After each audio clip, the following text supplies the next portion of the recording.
Welcome back to Mac Music Review. Before we hop into the review, just want to say there's going to be some stuff down in the description. If you want to know how the channel works, all that good stuff is down in the description. Today we're going to be looking at the album The Doors by The Doors. The self-titled album. The Doors' self-titled album is their first album. It is their most commercially successful album, and it is their most legendary album. Released, it has their #1 most popular song, which at least what I've heard is their most popular song, Light My Fire. It also has the very popular old song, Break On Through to the Other Side. I think this album was released in 1968. It was their first album, released the same year as Strange Days, actually. And this album, man, this is their most legendary album. This album is super critically acclaimed. It's known by basically everybody as a 5-star album. All critics say it's a 5-star album for its blend of tons of different music genres and the captivating poetry and the captivating vocal performance, mostly Van Morrison's vocal performance. That's like the most distinctive thing about The Doors. But this also had, like I said, their 2 biggest hits, Light My Fire, Break On Through to the Other Side, and it has The End, which is one of their most legendary songs. This album has 11 songs, and despite having 11 songs, and having a song which is 11 minutes long, The End, 11 minutes long, the longest album closer. Is it the longest album closer? Yeah, I think it might be even longer than the ending of Everybody by Logic. But it might be the most ambitious, the most overlong album closer, and it's literally like 11 minutes long. It's crazy. It's a crazy song. But yeah, this album, despite having 11 songs and Light My Fire is also a really long song, this album is under 45 minutes. It's like 2 minutes under 45 minutes. So it's not a super duper long big album. This album is a lot of different things. Like I said at the beginning, with critics calling it, amazing because it blends all this different stuff together. Well, Break On Through is this really crazy, energetic rock song. 20th Century Fox has a lot of funk, has a lot of punch to it, and it's more of a fun song though. It's not like really hard rock. It's more like it's kind of got a rock edge, but it's more to be fun. Some of these songs are very dark sounding. I think most of them are kind of dark sounding. Some of them, it's kind of hard to describe. This isn't really the genre of music that I listen to a lot, and so it's kind of, listening to this album is kind of weird for me. It's not normal for me to listen to stuff that sounds like this, and so it's kind of hard to describe for me. It's going to be classic rock with a lot of other infused elements. Got some really, like, slow, kind of creepy sounding songs, and then you have some really, like, energetic, loud, fast songs. You have some really upbeat, just positive sounding songs that are, radio friendly or whatever. And then you have some really dark, slow songs, like The End, and a few other songs on this album. The lyrics on this album have been described as poetry. This isn't my kind of poetry. I shouldn't say that. I'm not supposed to get into the critical part until the end. But most of these are love songs, and the lyrics are fairly shallow. For love songs, you're not going to find anything like heartfelt or meaningful. Most of them are love songs that are simply sexual love songs that don't really say anything meaningful or deep. They're just kind of surface level, I really want you really, really bad songs. That's kind of the message on these songs. So, yeah.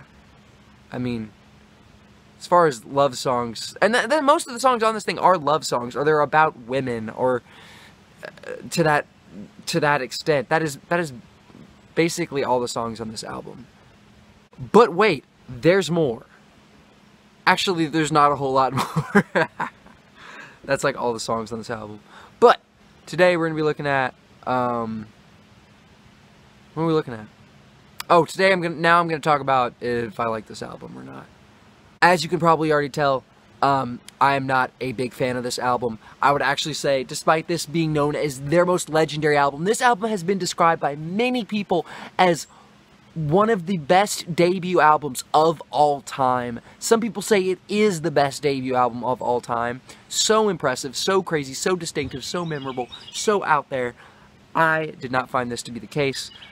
I think what this album does have going for it is it's very distinctive. This album is memorable. These songs, and that's mostly due to, I would say, Van Morrison's vocal performance, because he sounds manic on some of these songs. He sounds like a madman. And his delivery is so punchy, brings so much of himself into his delivery on most of these songs that it's really memorable. He has this funky attitude on some of these songs, like 20th Century Fox or Soul Kitchen, that really just stands out. And his vocals, his singing, his performance on this album is really, I think, what makes it a legendary album, what makes it stand out to so many critics and listeners. I would say that musically, this record does do some interesting things. I think some of these songs really do stand out. The more rock songs on this album, the more rock-centered songs. My favorite song on this album is Break On Through to the Other Side, because it's a memorable song. It stands out. It's super catchy. Some of these songs are really catchy. 20th Century Fox, that's a funky song. It's fun, and it stands out. It is memorable. It's enjoyable. Soul Kitchen is another standout. But I hate to say that that's basically it. Like, those songs stand out to me, and the others are literally like I Looked at You, or Take It As It Comes. I listened to this album recently, and I can't remember a word of either of those songs. Like, not memorable. Like, I think some of this stuff is actually just forgettable. And some of this stuff is memorable, but in a bad way. And, yeah, I'm going to talk about that. As I already said, the lyrical content on this album, despite some people calling it poetic, it is very aggressive, it is very energetic, but I think the lyrical content of this record is actually pretty shallow, and it really doesn't say a whole lot at all. And I think some of these songs are borderline like, what? Like, on the end, where near the end of the song, one part it talks about a guy saying, "Mom, I want to kill you. Dad, I want to kill you." And I think it's assumed that he does kill them. It's kind of a dark, disturbing moment. The Doors have known to be dark and disturbing at many different times, and I think that's very successful on this song. But it's more surprising, I would say, than dark and disturbing, but it works. It gets that message across. But at the end of the song, he just repeats the F word very aggressively over and over again, and it's a bit jarring. And for me, it's not jarring in a good way. I bet other critics said, "Wow, that's really, really amazing that he does that." And I'm just like, nah, I didn't find that amazing. And then the song Alabama Song, he kind of sounds like either like a pedophile or like a really bad creep kind of person, or I don't want to say more, but I'm going to let you discern it. But this is borderline, like, morally bad. This is not behavior I condone that he sings in this song. Like, more than like a pop song, more than like an inappropriate pop song, it's actually like kind of bad, I would say. I'll let you decide. You can listen to it if you want to. The second verse, I'm just kind of like, what? And even though that song musically is probably one of the best songs on the album, the lyrics totally ruin the song for me, because it's like, this is not good. So lyrically, I don't think this is a great record. I don't really care about the poetry.